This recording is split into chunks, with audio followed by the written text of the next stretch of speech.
Arestado ang isang lalaking manonood ng concert matapos mahulihan ng vape na may lamang liquid marijuana sa General Trias Sports Park.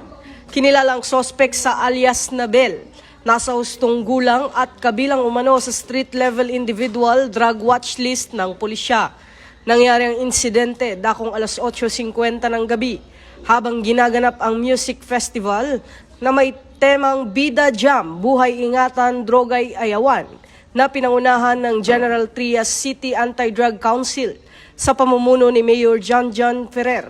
Ayon sa ulat, naka-duty si Police Staff Sergeant Mardy Medina kasama ang iba pang intelligence officers sa main entrance ng venue at nagsasagawa ng checkpoint bilang bahagi ng maximum security.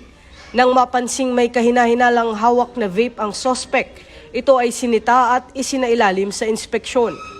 Sa pagsusuri, nadiskubre na may lamang liquid marijuana ang naturang vape, kaya agad na inaresto ang suspect at dinala sa presinto.